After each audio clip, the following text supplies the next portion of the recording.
સુરતના હિન્દુ મિલન મંદિરે ગણેશ ઉત્સવને લઈને એક મહત્વપૂર્ણ અને પર્યાવરણલક્ષી નિર્ણય લીધો છે। હવે દર વર્ષે માટીની નવી પ્રતિમા સ્થાપિત કરવાને બદલે એક જ ધાતુની ગણેશ પ્રતિમાની સ્થાપના અને પૂજા કરવામાં આવશે। સુરતના હિન્દુ મિલન મંદિર દ્વારા ગણેશ ઉત્સવમાં પર્યાવરણ સંરક્ષણને પ્રાધાન્ય આપતા મહત્વપૂર્ણ નિર્ણયની જાહેરાત કરવામાં આવી છે।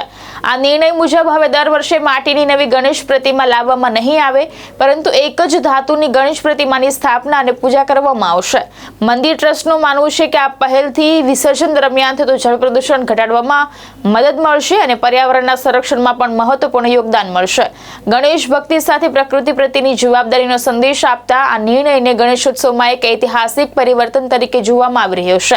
હિન્દુ મિલન મંદિર દ્વારા લોકોને પણ પર્યાવરણ મૈત્રી ગણેશ ઉત્સવ ઉજવવા અને પ્રદૂષણ ઘટાડવા માટે આગળ આવવાની અપીલ કરવામાં આવી છે। હું સ્વામી અંબરીશાનંદજી હિન્દુ મિલન મંદિરના અધ્યક્ષ છું અને સુરત શહેર ગણેશ ઉત્સવ સમિતિની પણ હું અધ્યક્ષ છું, સ્થાપક છું।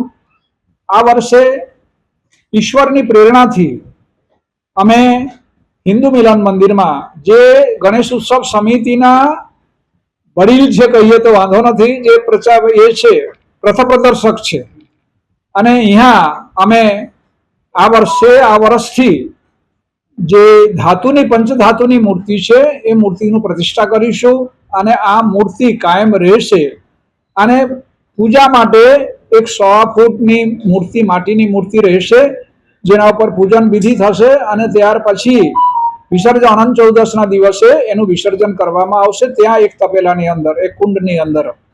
અને આ મૂર્તિ જે છે આ મૂર્તિ અમે પ્રોસેસનમાં લઈ જઈને પછી અમે લઈ આવીશું।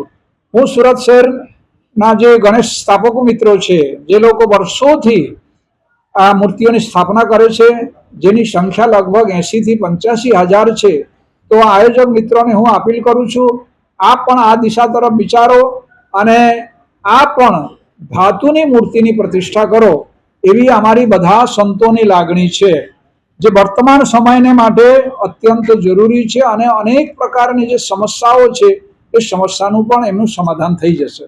અસ્તુ, નમસ્કાર, જય હિન્દ। ભાવેશ ઉપાધ્યાય, દ્રષ્ટિકોણ ન્યૂઝ, સુરત।